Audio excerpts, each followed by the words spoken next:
Hello everyone, আমি পায়েল আর আমার নতুন একটা ব্লগে তোমাদের সবাইকে স্বাগত। আসলে এটা ছিল রথযাত্রার দিনের ভিডিও। রথযাত্রার পর থেকে আমি আর আমার মেয়ে এতটা অসুস্থ হয়ে গেছিলাম যে ভিডিও পোস্ট করার কথা মাথায় ছিল না। রথযাত্রার দিন সকাল সকাল আমি ওই বাড়ি গেছিলাম, মানে আমার বাপের বাড়ি গেছিলাম। তারপর আমি আর আমার বোন একটু মিষ্টির দোকানে মিষ্টি কিনতে বেরিয়ে পড়েছিলাম। আসলে ওই দিন আমার মেয়ে রথ টেনেছিল, তাই একটু ফুল আর মিষ্টিই কিনতে বেরিয়েছিলাম।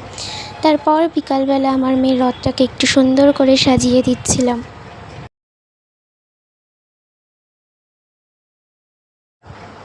আর এই যে ম্যাডাম রথ টানার জন্য ভীষণ এক্সাইটেড। তারপর রথটা সুন্দর করে সাজিয়ে দিলাম।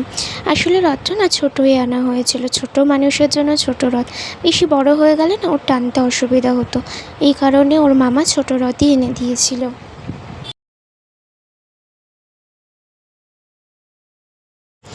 তারপর রথটা সাজিয়ে ফুল দিয়ে ঠাকুরটাকে বসিয়ে দিলাম।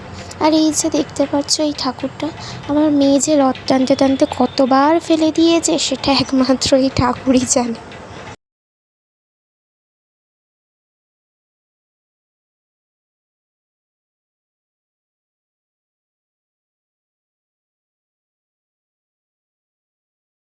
রথ সাজানোর পর এবার রথ টানার পালা। দেখো রথ বেরিয়ে পড়েছে। রথ টানার আগে ম্যাডাম ভক্তি ভরে মাথা ঠুকে প্রণাম করে নিচ্ছে। ও যে রথ টানতে টানতে কতবার এইভাবে মাথা ঠুকে প্রণাম করেছে সেটা একমাত্র এই ভগবানই জানে।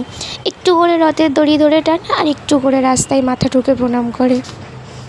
রথ টেনে নিয়ে গিয়ে আমাদের এখানে এক মন্দির আছে, নারায়ণ মন্দির, সেখানেই রথটা রাখা হয়েছিল।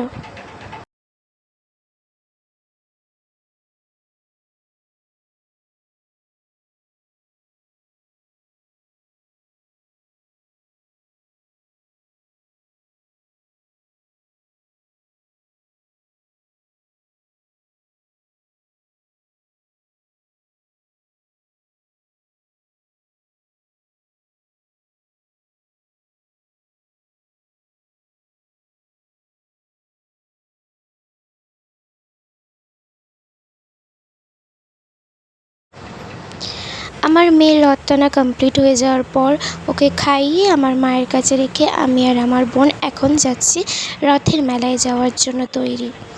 আমি আর আমার বোন একটু তৈরি হয়ে নিচ্ছি রথের মেলায় যাওয়ার জন্য।